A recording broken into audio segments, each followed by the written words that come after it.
Hello दोस्तों, कैसे हैं आप लोग? अच्छे हैं।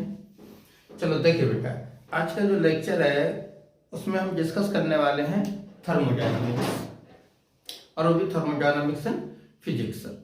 ओके, तो देखो थर्मोडायनामिक्स एक्चुअली होता क्या है, इसमें सिंपल सा हम लोगों को देखना रहता है कि हमारी जो एनर्जी है, जैसे किसी भी सिस्टम है, कोई भी सिस्टम को मतलब समझते हो, किसी कंटेनर में कोई हमने गैस ले ली और उसको हम लोग हीट करते हैं, या हम लोग उस गैस से एनर्जी निकालते हैं, रिलीज करते हैं। तो उस प्रोसेस में क्या होता है इसमें कि हमारी एनर्जी जो है वो किस तरीके से वर्क करती है। तो वही है, बिल्कुल इजी टॉपिक है, खाली एक बार उसको अच्छे से देख लो, सुन लो। तो इजीली हम उसको प्रॉब्लम्स में यूज कर सकते हैं। ऐसा इसमें कुछ नहीं है जिससे कि बच्चे थर्मोडायनामिक्स के नाम से बहुत ज्यादा परेशान रहते हैं। देखो आज हम इसकी शुरुआत करते हैं, 2 से 3 लेक्चर बनेंगे इस पे कंप्लीट होने में। तो आज पहला लेक्चर में थर्मोडायनामिक्स का दे रहे हैं। तो देर ना करते हुए देखो हम शुरुआत करते हैं। कहाँ से शुरुआत करेंगे? देखिए बेटा, जैसे थर्मोडायनामिक्स, मान लो ऐसे कोई हमने सिस्टम बना लिया, जैसे कि कोई सिस्टम, इसके अंदर हमने क्या ले लिया, गैस है, और इसको हमने ऊपर से क्लोज कर लिया पिस्टन थ्रू, ठीक। और इसको हम लोग यहाँ से हीट करना चालू करें इस तरीके से, ऐसे हीट करना चालू करें। ओके बेटा, तो देखिए इसमें क्या होता है बेटा, इधर देखें कि तो इसमें हमको 3 पार्ट की स्टडी करनी है, और फिर इन्हीं 3 पार्ट को हम लोग कमेंट कर देते हैं, एक साथ कॉम्बिनेट कर देते हैं। ओके, तो पहला पार्ट हम लोग इसमें क्या देखते हैं, हीट। जैसे सिस्टम, इसको हम लोग क्या करेंगे, हीट देंगे, या तो हम लोग हीट रिलीज करेंगे। तो पहला पॉइंट जो हम लोग यहाँ देखते हैं, हम लोग देखते हीट। देखो कैसे देखते हैं, 2-3 पॉइंट्स इसमें ध्यान रखो। जैसे नंबर 1, इसका नंबर 1 पॉइंट हम लोग क्या ध्यान रखेंगे, देखिए कि heat given to the system, heat given to system. अगर मान लो हम लोग सिस्टम को हीट देते हैं, क्या करते हैं, देते हैं, तो ये हीट हम लोग कैसे यूज करेंगे, बोलो, पॉजिटिव। कैसे यूज करेंगे, पॉजिटिव। मतलब heat given to the system, अगर हीट हम लोग दे रहे हैं अरेंजमेंट को, तो वो हीट हम लोगों को कैसे यूज करनी है, positive. And release to the system, release to system, ये हम लोग कैसे यूज करेंगे, बोलो, नेगेटिव। तो पहला पॉइंट तो ये ध्यान कर लो कि अगर हम कभी भी प्रॉब्लम्स में हीट अगर दी गई है तो कैसे यूज करने को, पॉजिटिव। और अगर हीट अगर रिलीज हो रही है तो उसको हम लोग किस साइन के साथ यूज करेंगे, बोलो, नेगेटिव। बिल्कुल सिंपल वे में। सेकंड पॉइंट देखो, इसमें ये ध्यान कर लो कि ये जो क्वांटिटी है, ये पाथ डिपेंडेंट क्वांटिटी है, पाथ डिपेंडेंट क्वांटिटी है। कैसी, पाथ डिपेंडेंट क्वांटिटी। अगर मान लो कोई ग्राफ वाला ऐसे क्वेश्चंस मिल जाए हमको, ठीक है, जैसे इधर P ले लो और इधर B ले लो, मान लो इस तरीके से हम लोग किसी प्रोसेस में चलते हैं, ये A है और ये B है। हम ऐसे भी जाते हैं, ऐसे भी जाते हैं, इस तरीके से A to B चलते हैं, तो दोनों कंडीशंस में जो हीट होगी वो अलग अलग आ जाएगी। कैसी हो जाएगी, अलग अलग हो जाएगी, क्योंकि किस पे डिपेंड करती है, पाथ पे डिपेंड करती है। बस इसकी 2 पॉइंट्स ध्यान रखो। एक, अगर हम सिस्टम को हीट देते हैं तो पॉजिटिव, रिलीज होती है तो नेगेटिव, और ये पाथ डिपेंडेंट क्वांटिटी होती है। पाथ अगर अलग अलग हैं हमारे, मतलब इनिशियल टू फाइनल के बीच में, तो ये फिर अलग अलग हीट हमारी हो जाएगी। Okay, clear. तीसरा पॉइंट इसमें फार्मूले, तीसरे पॉइंट में इसमें देख लो फार्मूले। तो कितने फार्मूले इसमें यूज करते हैं हम लोग बेटा, देखो ऐसे, Q इक्वल टू, कितने टाइप से हम लोग लिख सकते हैं, okay, D Q equal to D Q equal to D Q equal to. देखो इसमें कैसे लिखते हैं, number M C D T, okay, M mass C specific heat. Specific heat क्या होती है, हमने इसके पहले वाले लेक्चर में आपको बताया था। ओके, और चेंज इन टेम्परेचर्स। ओके, यहाँ पे दूसरा देखो, n c p into d t n c b into d t and m l. तो चार फार्मूले होते हैं हमारे पास, 4 फार्मूले है हीट के, गिवन या रिलीज के। पहला देखो कब यूज करते हैं हम लोग, यहाँ पे देखना इसमें change in temperature, change in temperature, change in temperature. Specific heat at constant pressure, specific heat at constant value. और यहाँ पर ये हमारे पास क्या है बोलो, लैटेंट हीट। लैटेंट हीट मतलब समझ तो स्टेट चेंज जब हमारी होती है, जैसे मान लो कोई वाटर है अब वेपर में चेंज होता हो, या आइस है और हमारी मेल्ट होकर के किस में चेंज होती हो, लिक्विड में चेंज होती हो, वाटर में चेंज होती हो, तो उस कंडीशन में टेम्परेचर कांस्टेंट रहता है। ठीक, तो कब फार्मूला कौन सा यूज करना है ये हम लोगों को जान लेना चाहिए। तो ये कब यूज करोगे, एट कांस्टेंट टेम्परेचर, इसको कांस्टेंट टेम्परेचर पे यूज करते हैं। ओके, और ये कब यूज करते हैं बेटा, कांस्टेंट वैल्यू, जब वैल्यू कांस्टेंट हो। और ये कब यूज करते हैं बोलो, जब प्रेशर कांस्टेंट हो, प्रेशर कांस्टेंट हो। ओके, अब ये कब यूज करते हैं, change in temperature, change in temperature. इस तरीके से जो हीट हम लोग थर्मोडायनामिक्स में given to the system, release to the system ये यूज करेंगे, ऐसी क्वांटिटी पाथ डिपेंडेंट है, उसको हम 4 तरीके से डाटा आपको प्रॉब्लम में दे सकता है। तो अब गिवन डाटा के हिसाब से हम लोग देख लेंगे उसने कौन सी कंडीशंस दी है। ओके, और जो कंडीशंस दी है उस हिसाब से हीट को हम लोग लिख लेंगे। तो इतनी बात हमको याद रखनी है, किसके लाने, हीट जब हम लोग यूज करेंगे किसमें, थर्मोडायनामिक्स में। क्लियर? ओके, अब देखो क्या दूसरा हमने पॉइंट्स क्या लिख के रखते हैं यहाँ पे, वर्क डन। कि वर्क डन हम लोग कैसे देखेंगे, वर्क डन किस तरीके से देखेंगे। देखो तो वर्क डन में हमको क्या क्या ध्यान रखना बेटा, नंबर वन ऐसे देखो, वर्क डन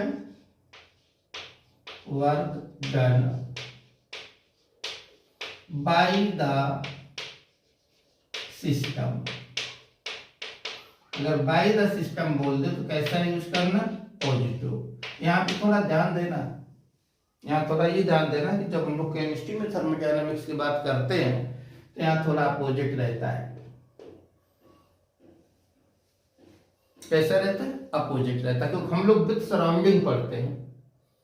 ठीक है ना, तो वहां पर क्या होता है, जब work done by the system लिखेंगे तो कैसा लिखते हैं, नेगेटिव। लेकिन नहीं, यहाँ पर हम लोग work done by the system कैसा यूज करते हैं, पॉजिटिव। इसका भी एक सिंपल तरीका हम लोग यूज करेंगे, एंड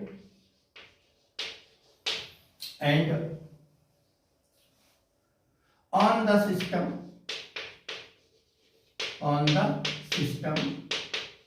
तो हम लोग कैसा यूज करेंगे बोलो बेटा, नेगेटिव। ये ध्यान देना, तो यही सब पॉइंट्स हैं जो प्लस माइनस हमारे गलत कर देंगे क्वेश्चंस में। तो और यही केमिस्ट्री में हमारे पास क्या रहता है, कैसा रहता है, on the system positive, by the system negative. तो ये साइन कन्वेंशंस में डिफरेंस है केमिस्ट्री और फिजिक्स के थर्मोडायनामिक्स में। ओके, लेकिन हम इसका यूज ही नहीं करेंगे, हम इसका यूज करेंगे देखो कि वॉल्यूम इंक्रीजेज। इस तरीके की प्रॉब्लम्स हो कि जिसमें वॉल्यूम इंक्रीज होता हो, यहां से ध्यान दो, क्या इंक्रीज होता हो, वॉल्यूम इंक्रीज होता हो, तो वर्क डन हमेशा कैसा यूज करना बोलो, पॉजिटिव। वर्क डन कैसा यूज करना, पॉजिटिव। ओके, और अगर वॉल्यूम क्या होता हो, देखो वॉल्यूम डिक्रीज होता हो तो उस समय वर्क डन कैसा लेना, नेगेटिव। तो हम लोग इससे प्रॉब्लम बनाएंगे, क्योंकि on the by the system जब डायरेक्टली लिखा हो तभी हम लोग ध्यान रखेंगे। अगर ऐसा कुछ नहीं लिखा है तो हमेशा इस तरीके से पॉजिटिव नेगेटिव देखना तो कभी भी हमारी गलती नहीं होगी कि वैल्यूम अगर इस तरीके के प्रोसेस है कि वैल्यूम इंक्रीज हो रहा है तो पॉजिटिव लेना, और अगर डिक्रीज हो रहा है तो निगेटिव यूज करना, और अगर कांस्टेंट हो, अगर वैल्यूम कैसा रहे बोलो कांस्टेंट, तब वर्क डन क्या ले लोगे बोलिए 0। तो वर्क डन क्या यूज कर लेना बोलो बच्चों 0। ओके, तो देखो by the on the, okay by the on the chemistry और फिजिक्स में कैसा होता है उल्टा रहता है। क्लियर बेटा। नंबर थर्ड देखो कैसे ध्यान करेंगे। फॉर साइक्लिक प्रोसेस कैसा हो बोलो, और साइक्लिक प्रोसेस, अगर साइक्लिक प्रोसेस हो तब हम लोग कैसे बताएंगे भाई कब पॉजिटिव लिखें और कब निगेटिव लिखें। ये सब हम लोग पीवी डायग्राम के हिसाब से चलते हैं। किसके हिसाब से सब पूरी बात करते हैं, पीवी डायग्राम के हिसाब से चलते हैं, पीवी ग्राफ के हिसाब से सारी बातें करते हैं हम लोग। ओके, तो इसमें देखो ऐसे ध्यान देना कि अगर क्लॉकवाइज है कैसा है बोलो, सिस्टम कैसा मूव कर रहा है, जैसे यहाँ पे हम लोग ऐसे बना दें, ये पीवी डायग्राम है, कोई भी एक साइक्लिक प्रोसेस है, मान लो इस तरीके से बना हुआ है, इधर ऐसे ले लो साइक्लिक प्रोसेस है, मान लो इस तरीके से बना हुआ है, ये साइक्लिक प्रोसेस है, ठीक, p versus v, p versus v. तो अगर ये क्लॉकवाइज है कैसा है बोलो, क्लॉकवाइज है, कैसा है क्लॉकवाइज है, क्लॉकवाइज है, तो वर्क डन हमेशा कैसा लिखना है बेटा पॉजिटिव। और अगर एंटी क्लॉकवाइज है ये कैसा होता है, एंटी क्लॉकवाइज होता है, तब वर्क डन कैसा लिखना बोलो नेगेटिव, एंटी क्लॉकवाइज इस तरीके से। तो ऐसे हम लोग साइक्लिक प्रोसेस में देखेंगे, इसमें देखेंगे बोलो साइक्लिक प्रोसेस में। नंबर 4, अब ये कैसी क्वांटिटी है, पाथ डिपेंडेंट क्वांटिटी है कि इंडिपेंडेंट ऑफ पाथ क्वांटिटी है, तो ये भी पाथ डिपेंडेंट क्वांटिटी होती है। ऐसी पाथ डिपेंडेंट क्वांटिटी ये भी है, पाथ डिपेंडेंट क्वांटिटी ये भी। अगर डिफरेंस पाथ से हम initial to final same phase में पहुंचते हैं तो वर्क डन हमेशा कैसा आ जाएगा, अलग अलग हो जाएगा।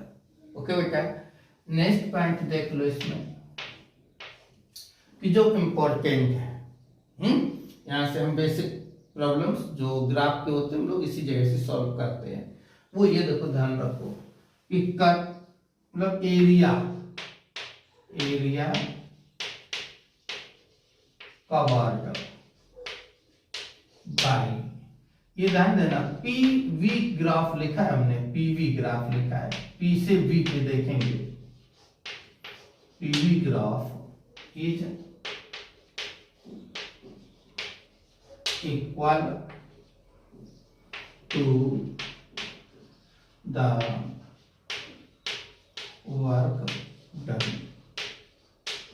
ये किसके इक्वल टू होता है बेटा कि अगर पीवी डायग्राम कहीं दिया है इसका जो एरिया होता है, ये एरिया, वही एरिया हमारे पास क्या बन जाता है वो वर्क डन। सिंपल सा पी इंटू वी, यही तो फार्मूला होता है वर्क डन का, पीवी। Yes, clear. तो नंबर नेक्स्ट है, अब नेक्स्ट में आ लिख लो बेटा फार्मूला, नेक्स्ट में क्या लिख लो फार्मूला। तो देखो कोई मतलब पूरे थर्मोडायनामिक्स में कोई भी प्रोसेस हो सभी के लिए एक ही फार्मूला हम लोग यूज करते हैं। देखिए कोई फार्मूला अलग से नहीं लाए हैं। देखिए जैसे वर्क डन हम लोग क्या पढ़ते थे, F इंटू एस होता है ना, ये तो वर्क है। बस खाली यहाँ पर हमारे पास क्या चेंज होने वाले हैं बोलिए, पीवीटी, क्या चेंज होने वाले हैं पीवीटी। ओके, जैसे देखो एक बड़ा इंपॉर्टेंट पॉइंट, जैसे वेरिएबल ऑफ थर्मोडायनामिक्स बोल दो, इसे आपसे पूछ लेता वेरिएबल ऑफ थर्मोडायनामिक्स। तो थर्मोडायनामिक्स के वेरिएबल्स क्या आते हैं बोलिए, किसको बोलते हैं, पी वी टी, ये बेटा। तो पूरा प्रोसेस हम लोग पीवीटी के बारे में ही इसमें सीखते हैं।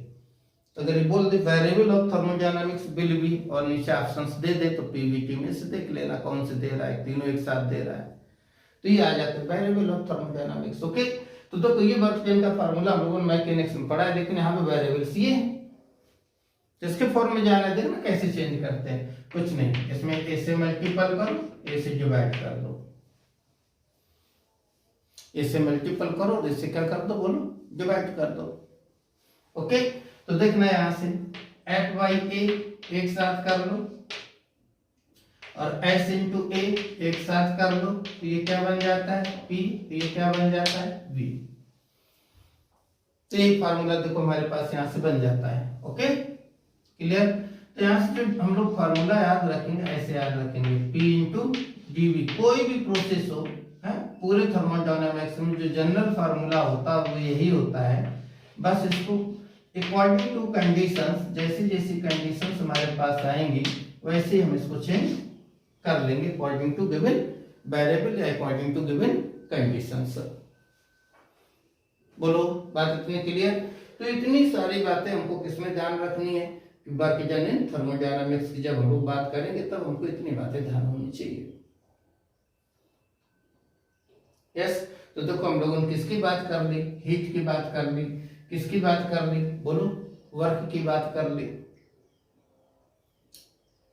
ओके, अब देखो हमारा तीसरा जो टर्म इसमें हम लोग यूज करेंगे वो कौन सा यूज करते हैं, इंटरनल एनर्जी। तो देखो इंटरनल एनर्जी हम लोग किस तरीके से बेटा ध्यान रखेंगे, इंटरनल एनर्जी कैसे लिखेंगे हम लोग।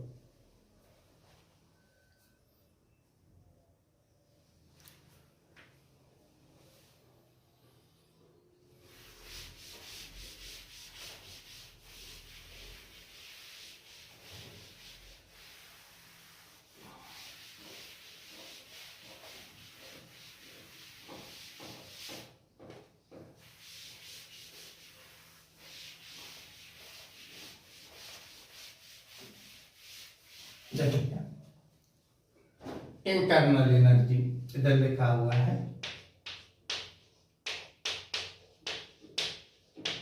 Internal energy, internal energy. Okay, तो इसमें देखो क्या ध्यान रखना, ऐसे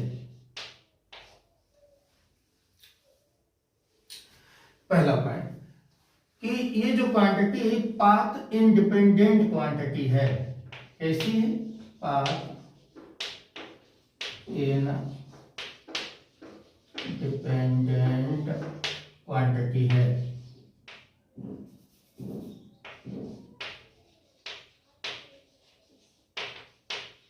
ओनली डिपेंड्स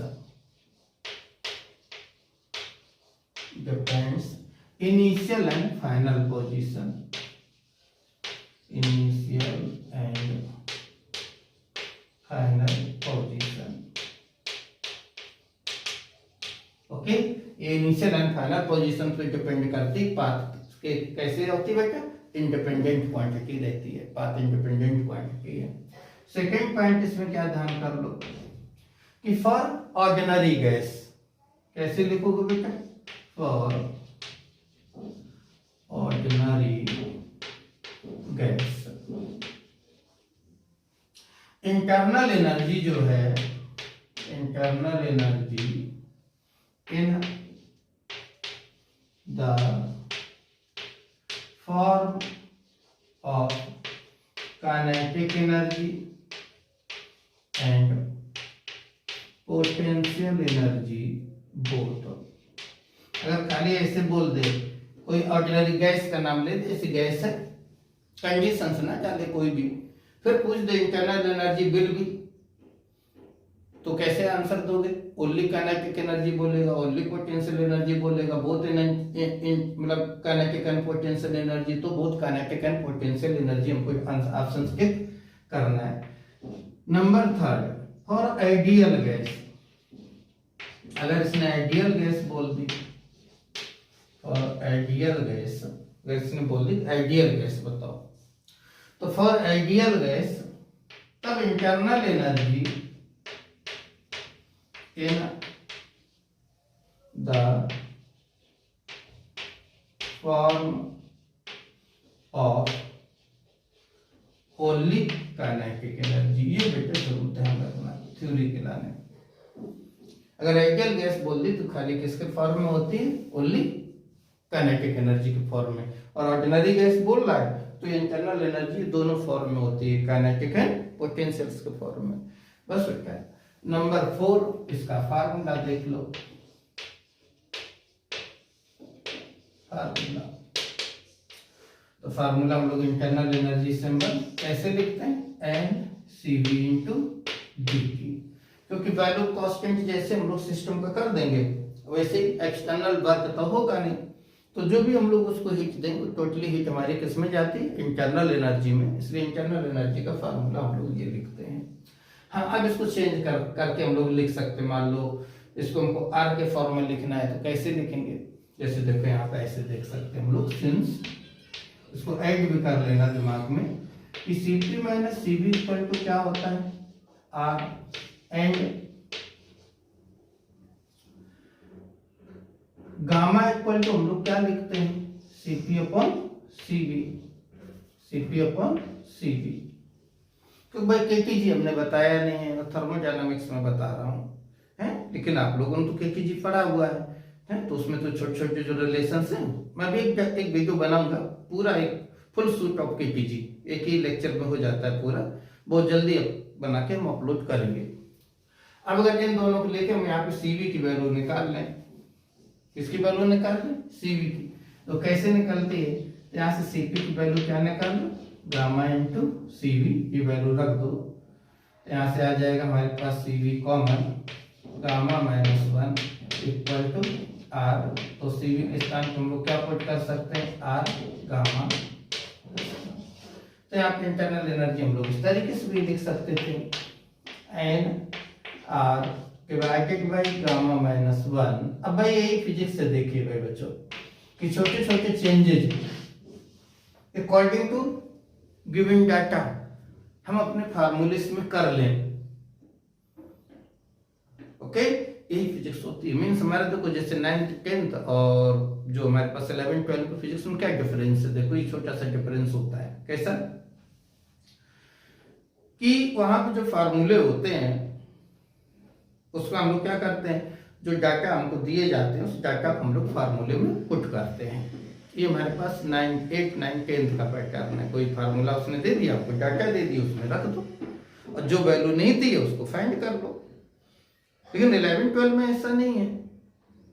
11 12 में क्या होता है कि डाटा जो है वो उल्टा हो जाता है, फार्मूला को हमको डाटा के हिसाब से यूज करना होता है, जो उसने डाटा दिए उसमें हम फार्मूला का कैसे यूज करें, तो जो फार्मूले में हमको इधर उधर थोड़े बहुत चेंजेस करने होते हैं वही हमारे लिए मेन होता है कि गिवन डाटा के हिसाब से हम फार्मूला को अपडेट कर लें, हैं बताई गई बातें, जो हमको बातें बताई गई हैं, जो कंसेप्ट या कन्वेंशन सिखाई गई उसके हिसाब से डाटा जैसे दिया उसके हिसाब से फार्मूले को चेंज कर लें हम, बस इतना अगर जिसने सीख लिया ये समझ लेना फिजिक्स में मार्क ही मार्क लेके आएगा, कोई भी एग्जाम तो 12वीं स्टैंडर्ड की। ओके बेटा, तो ये देखो हमारे पास क्या हो गया, बोलो इंटरनल एनर्जी। तो देखो हम लोगों ने यहाँ पे क्या क्या काम किया, हीट सिस्टम को कैसे देंगे, कब पॉजिटिव लेंगे कब नेगेटिव लेंगे, वर्क डन हम किस तरीके से पॉजिटिव लेंगे किस तरीके से नेगेटिव लेंगे, इंटरनल एनर्जी हम लोग कंडीशंस कैसे देखेंगे, इसके इंडिविजुअल अलग अलग कैसे कैसे फार्मूलास हैं। ओके, अब देखो बात होती है कि अगर हम इन तीनों चीजों को एक साथ मिक्स कर दें तब क्या बनता है, अगर हम इन तीनों को उठा के मिक्स कर दें तब क्या बन जाता है, जो बनता है उसी को हम लोग बोलते हैं फर्स्ट लॉ ऑफ थर्मोडायनामिक्स। क्या बोलते हैं, फर्स्ट लॉ ऑफ थर्मोडायनामिक्स। तो आप लोग वीडियो में रहिएगा अभी, क्योंकि फर्स्ट लॉ लिखने के बाद हम आपको ये बताने वाले हैं कि वर्क डन के क्वेश्चंस हम लोग किस तरीके से करेंगे, जो विदाउट फर्स्ट लॉ के क्वेश्चंस होंगे वो हम आज इसी वीडियो में कंप्लीट करने वाले हैं। ओके, तो आप वीडियो बने रखिए, बस खाली फर्स्ट लॉ लिख दें, फिर हम लोग बेसिक प्रॉब्लम्स लेते हैं जो individual work done, internal energy या फिर हीट के रहते हैं। ओके बेटा, चलो देखिए आगे।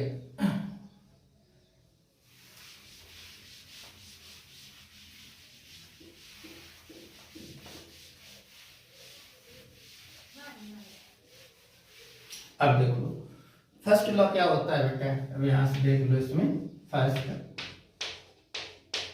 Law of thermodynamics.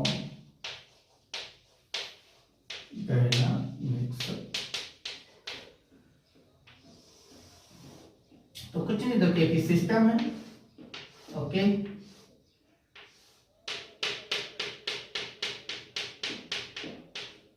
एक सिस्टम है, इसके अंदर हम लोग कोई गैस लेंगे और इसको हम लोगों ने यहां से हीट देना चालू कर देंगे। कितनी हीट हमने दे दी इसको, dq। तो मान लो कितनी इंटरनल एनर्जी इसकी चेंज हो रही है, du। और इसका वॉल्यूम जो इंक्रीज कर गया, वहां कितना वर्क डन हुआ बेटा, तो ये फर्स्ट लॉ है कि किसी सिस्टम को गिवन हीट मैक्सिमम 2 वे में यूज हो सकती है। One is internal energy, other is external work done. अगर वॉल्यूम कांस्टेंट कर देंगे तो एक्सटर्नल वर्क डन नहीं होगा, गिवन हीट टोटली हमारी किस में चली जाएगी, इंटरनल में। मतलब गिवन हीट किसी भी सिस्टम की मैक्सिमम 2 वे में हम लोग यूज कर सकते हैं, इंटरनल एनर्जी और दूसरा external. Okay, clear.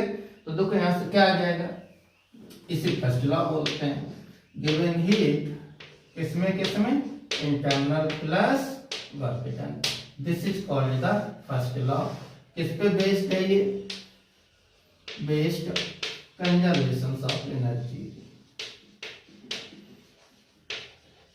Conservation of energy, इसको बोलते हैं फर्स्ट। क्या बोल देते हैं हम लोग, फर्स्ट लॉ। ये है बेटा first law. Zeroth law, second law या फर्स्ट लॉ के क्या एप्लीकेशंस हैं, ठीक, ये हम किसमें बताएंगे आपको नेक्स्ट लेक्चर में।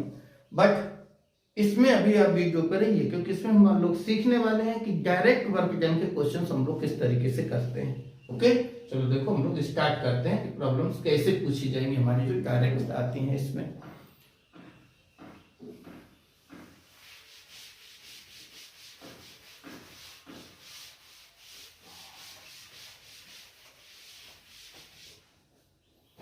देखो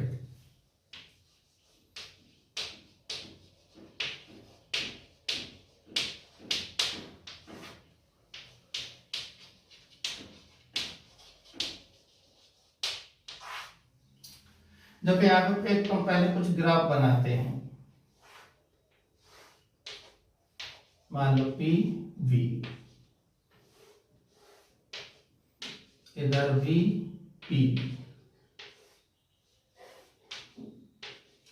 पी वी।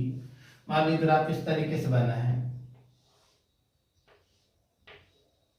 ये ग्राफ ऐसा बना है, ओके, इस तरीके से ग्राफ इसमें दिए हैं, ये ग्राफ इस तरीके से बना है। तो हमको पहले तो ये देखना है कि हम कैसे पहचाने किसमें पॉजिटिव होगा और किसमें नेगेटिव होगा। एक ग्राफ इस तरीके से बना है ऐसे, ओके, एरो कैसे लगा दो, इस तरीके से। तो ऐसे सम ग्राफ हमने कुछ यहाँ पे ले लिए हैं। तो सबसे पहले तो ये सीख लो हम कैसे, मान लो ग्राफ दे दिया, कैसे पहचानेंगे इसमें पॉजिटिव वर्क डन होगा कि नेगेटिव वर्क डन होगा, पॉजिटिव होगा कि नेगेटिव वर्क डन होगा। तो और देखो बना लेते हैं यहाँ पर, जैसे V ले लो और इधर P ले लो, ओके। अब आप सोच रहे हो कि सर आप PT का नहीं बना रहे हो, VT का नहीं बना रहे हो, बना सकते हो, बस VT PT को हम लोगों को क्या करना पड़ेगा, PV में चेंज करना पड़ेगा, इजीली चेंज होता है, बस खाली आइडियल गैस इक्वेशन यूज करो या प्रोसेस। तो इसलिए आपको प्रोसेस अभी मैंने बताया नहीं है, तो इसलिए मैंने वो नहीं बनाया है, ठीक। जब प्रोसेस कर लेंगे तो भी हम लोग यहाँ पर ऐड कर देंगे सारे के सारे ग्राफ, ओके। तो अगर मान लो हम लोग किस तरीके से ले लेते हैं, ऐसे ले लो। तो देखो पहला ग्राफ जो हमारे सामने है, इसमें वर्क डन पॉजिटिव है कि नेगेटिव, हमसे पहले आपको आंसर मालूम है?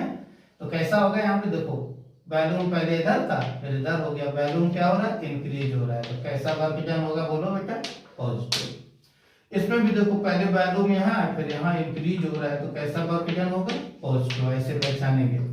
इसमें वैल्यूम पहले इधर था, अब इधर आ गया, देखो डिक्रीज कर गया, जब डिक्रीज कर गया तो कैसा वर्क डन लेना, नेगेटिव। हमने बोला ना प्रॉब्लम बनाते समय by the system on the system बस खाली कितना यूज करना है, जब वो क्वेश्चंस में बोल दे, फिर बाय द सिस्टम तो पॉजिटिव लगा देना, ऑन द सिस्टम तो नेगेटिव लगा देना, बाकी हमको उसको कोई यूज नहीं करना, सब इसी तरीके से सॉल्व करना।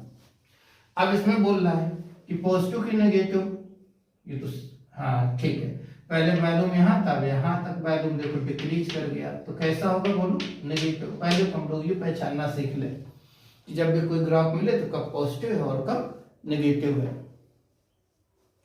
ओके, अब देखो इसमें पॉजिटिव होगा कि नेगेटिव, देखो बड़ा वाला सर्कल कैसा है, क्लॉकवाइज, कैसा होगा W1, ये कैसा है एंटी क्लॉक, -W2, तो दोनों में कौन सा ग्रेटर है एरिया, 1, तो फाइनल आंसर कैसा आएगा, पॉजिटिव।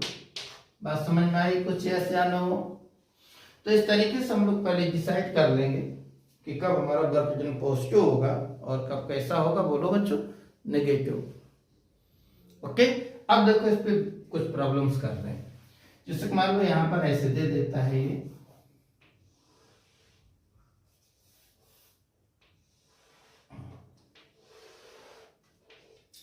देखो एक प्रॉब्लम करते हैं, यहाँ P है और यहाँ पे क्या दे देता है, V दे देता है, एक P है एक V है। ओके, और ग्राफ इस तरीके से है,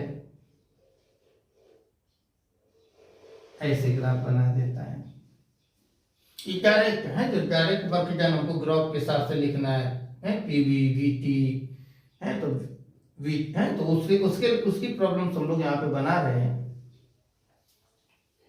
ठीक है, जैसे ग्राफ उसने दे दिया, एरो ऐसे लगा दिया इसने, अब यहाँ पे क्या लिख देता है, B1, यहाँ पे क्या लिखता है बोलो बेटा, B2, और इधर क्या लिख देता है, P1, और यहाँ पे क्या लिख देता है, P2। अब बोलेगा बताओ कितना वर्क डन होगा, इस तरीके की प्रॉब्लम्स।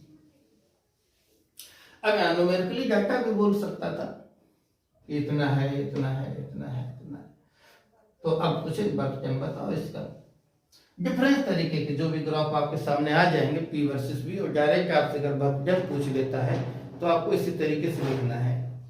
क्या लिखना रहता है उसमें बोलो, area under the graph, area under the graph. लेकिन P टू V लिखना हमेशा P से V एक्सिस पे लिखना होता है, V से P पे मत लिख देना, नहीं तो डिफरेंस हो जाएगा आंसर, P से V पे। तो अब देखो जैसे ये है, बोल रहा है इसका वर्क डन होता है, तो इसका वर्क डन का फार्मूला बना लेते, बाद में डाटा लेके कर लेते, तो कैसे फार्मूला बनेगा, यहाँ से ऐसे लाइन डाल दो, ध्यान देना। तो देखो इसमें एक ये रेक्टेंगल बन जाता है, नीचे ये रेक्टेंगल हो गया, ये ट्रायंगल हो गया, तो दोनों को टोटल निकाल लो एरिया, तो ये इसका क्या बन जाता है, वर्क डन। तो बड़े देखो भाई, अगर उसने मान लो सिंपल बेसिक क्वेश्चन पूछा तो इसी जगह से पूछ लेता है। ओके, तो देखो निकालो भाई, कैसे लिखेंगे वर्क डन। सबसे पहले तो पहचान लो पॉजिटिव होगा कि नेगेटिव। देखो पहले B1 B2 वैल्यू इंक्रीज हो रहा है, तो मींस कैसा होगा, पॉजिटिव। ये तो फाइनल हो गया कि अगर ऑप्शंस में उसने दो पॉजिटिव लिखे दो नेगेटिव लिखे, तो नेगेटिव वाले हटा दो, पहले यही देखते ही। अब दो में से कौन सा सही होगा, अब इसका एरिया लिखो। देखो एरिया कैसे लिखेंगे, एक ट्रायंगल है, मान लो इसका नामकरण भी यहाँ कर सकते, तो B1 B2 है, इसका नाम दे देते हैं हम लोग O A और B, ऐसे। तो देखो रेक्टेंगल हमारे पास क्या बनेगा, O B1 B2 A, ये रेक्टेंगल बनेगा। ट्रायंगल हमारे पास क्या बनेगा, देखिए O A B, ट्रायंगल बनेगा। दोनों को निकाल के ऐड कर लो, है ऐसे वर्क डन यहाँ पे बनाएंगे हम लोग। तो पहले चलो ट्रायंगल का लिख लेते हैं, 1/2 बेस, बेस कितना आएगा A2 मतलब B2 माइनस B1। हाइट कितनी आएगी, देखो यहाँ से इसकी हाइट लिख लो, P2 माइनस P1, ऐसे। अब लिख लो रेक्टेंगल का। प्लीज रेक्टेंगल में कितना आएगा देखो, V2 minus V1। Length, height कितनी है बेटा, 0 से P1। क्लियर बेटा। तो देखो यहाँ से और इसको सिंपल करके डायरेक्ट फार्मूला बना लेते हैं। क्या कॉमन ले लो यहाँ से, V2 माइनस V1 कॉमन ले लो। तो देखो यहाँ से क्या बचेगा बेटा, ये P2 माइनस P1 और साथ में कितना है ये 1/2। तो यहाँ पे क्या है बेटा 2 और इधर से प्लस P1। अब यहाँ देखो 2 एलसीएम ले लो, 2 क्या ले लो एलसीएम, तो इसमें इसका मल्टीपल हो जाएगा तो 2P1 ये माइनस का, ये कैसा हो जाएगा प्लस का। तो फाइनल फार्मूला ऐसे लिख सकते हो, P1 प्लस P2 और यहाँ से V2 माइनस P1, ऐसे याद कर सकते हो। एलसीएम ले लो इसको, जब एलसीएम लेंगे P2 माइनस P1, इसमें इसका मल्टीपल हो जाएगा तो 2P1 तो प्लस का P1 हो गया, 1/2 तो है ही है इधर। तो हम लोग ऐसे ना लिख करके, अगर हम इसको याद रख सकते हैं तो उसको डायरेक्ट लिख देना, नहीं तो देखना सिंपल क्वेश्चन में तो फार्मूला ही ऑप्शंस होगा किसी ना किसी में। क्लियर। अब मान लो इसमें ऐसे क्या कर दे देता, देखो इस तरीके से, यहाँ पे हम लोग किस में लिखते हैं, न्यूटन पर मीटर स्क्वायर, या ऐसा लिखो किलो पास्कल में लिखते हैं, कुछ तो चेंज करते हैं। और अगर जो वॉल्यूम लिखते हैं वो लीटर लिखते हैं, ये लीटर, और ऐसे ग्राफ दे दिया उसने। अब ध्यान देना है, खाली इसमें स्क्वायर ऊपर बना सकता है, रेक्टेंगल बना सकता है तो उसके हिसाब से हमको लिखना पड़ेगा। ओके, ये तो हम तो ऐसे क्वेश्चंस बताए लिख रहे हैं यहाँ पे, जो थोड़ा जिसमें हमको सोच के कैलकुलेशंस करनी है। जैसे कि मान लो उसने ऐसे स्क्वायर बना के दे दिया, ऐसे बना के दे दिया, तो क्या इसका सीधा एरिया निकाल लेना। ओके, मान लो उसने हमको क्या दे दिया, ऐसे रेक्टेंगल बना के दे दिया तो एरिया निकाल लेना। ओके, और रेक्टेंगल नहीं बना तो मान लो खाली सिंगल लाइन ऐसे दे देता है तो P2 इसका ये एरिया जो कवर एरिया है निकाल लेना। ठीक, और मान इस तरीके से दे देता है जैसे PV है ऐसे, तो B कांस्टेंट कर दिया, वर्गीजन क्या कर देना 0। ओके, तो ये डिफरेंस टाइप के बहुत सारे क्वेश्चंस इसके मिलेंगे हमको किसमें, जब बुक खोलोगे। क्लियर। तो अब इसमें अगर हम यहाँ लिख देते हैं 10 और यहाँ लिख देते हैं 20, यहाँ भी लिख देते हैं 10, यहाँ लिख देते हैं 20, तब बोलेगा बताओ क्या वर्गीजन होगा।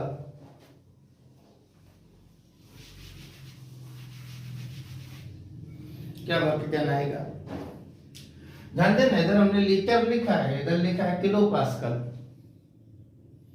तो देखो सीधा ये फार्मूला हम लोग यूज कर सकते हैं, P1 plus P2 V2 minus V1, बस P1 प्लस P2 को किस में लिखा, किलो पास्कल्स में। तो हम देखो यहाँ पे सीधा यूज कर दो ऐसे, इसका आंसर आएगा।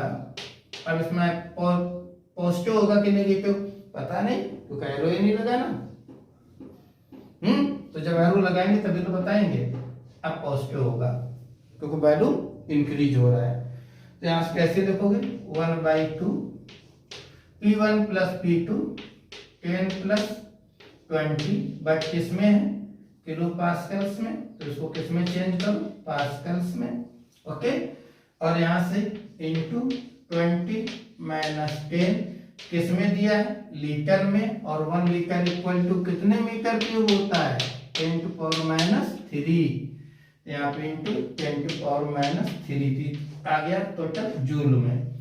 ये दोनों कैंसिल, इधर से कितना आया बोलो 1/2 30 इंटू इधर से 10,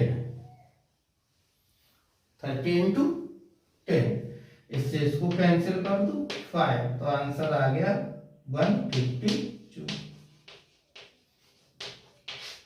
इस तरीके से बेटा इसकी प्रॉब्लम्स हम लोग करेंगे। बहुत सारे बुक देखोगे तो डिफरेंस की डायग्राम बनाएगा पीवी में और बोलेगा वर्गीजन बताओ। तो सबसे पहले पहचानना पॉजिटिव की नेगेटिव, और बाद में उसका क्या निकालना है एरिया। क्लियर। अब देखो बेटा दूसरी जो अजीब सी प्रॉब्लम्स इसमें होगी उसको हम लोग किस तरीके से अपडेट करेंगे, देखिए समझिए जरा बेटा। मान लो पीवी डायग्राम अब हमको दे देता है सर्कुलर या इलिप्टिकल शेप, स्क्वायर निकाल लेंगे, रेक्टेंगल निकाल लेंगे, स्ट्रेट लाइन निकाल लेंगे, सबका कर लेंगे हम, हैं। ये अभी हमने ले लिया, जिसमें रेक्टेंगल प्लस ट्रायंगल, तो उसको तो हम लोग सॉल्व करके देख लिए, ये भी हो गया। अगर मान लो इसमें मान लो सर्कल दे दे या इलिप्टिकल दे देता, ऐसे दे दे, सर्कल दे दे या इलिप्स बना देता, ऐसे करके इलिप्स बना के दे देता,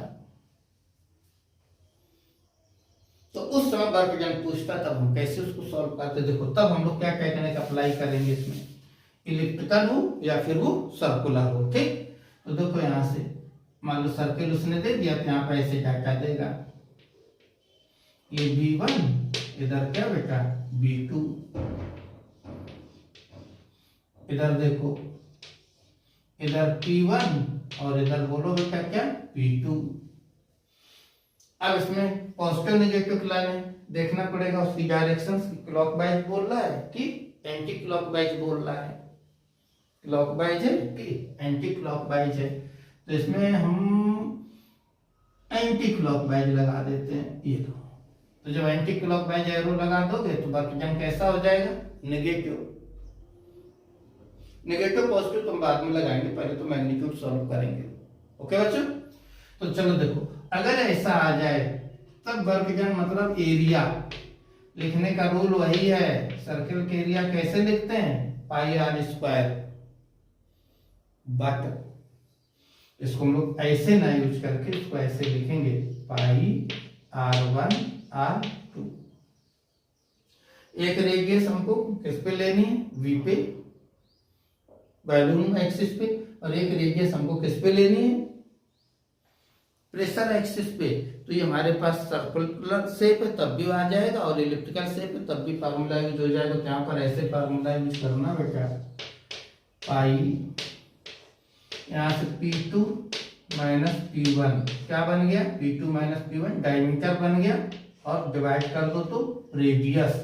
जब इधर की जब बनाओगे तो क्या बन जाएगा, B2 माइनस B1 और इधर 2। तो ऐसे याद रखना बेटा, यहाँ पे जब भी कोई सर्कल या इलिप्स मिले तो इस तरीके से क्वेश्चन सॉल्व करना, पाई बाई 4 और इधर P2 minus P1 and B2 minus B1, ऐसे करेंगे हम लोग। यस बच्चों, तो देखो हमको उम्मीद है कि वीडियो आपको बहुत अच्छा लगेगा, क्योंकि इसमें बेसिक जानकारी है हमारी किसकी, थर्मोडायनामिक्स की, हम लोग हीट को कैसे ऑपरेट करते हैं, वर्कजन कैसे देखेंगे, इंटरनल एनर्जी कंडीशंस कैसे देखेंगे, उनका क्या रिलेशंस होता है, फर्स्ट लॉ जिसको हम लोग बोलते हैं, और इसके बेसिक क्वेश्चंस हम लोग वर्कजन के किस तरीके से करते हैं। ओके, तो हम लोगों ने इस वीडियो में इतना डिस्कशन किया, उम्मीद है कि आपको अच्छा लगा होगा। ठीक, अब इसके आगे का जो लेक्चर हम आपको वीडियो बनाएंगे, वो बनाएंगे फर्स्ट लॉ के एप्लीकेशन हम लोग कैसे यूज करते हैं। ओके बेटा, जब तक अपना ध्यान रखो और स्टडी करो। बाय।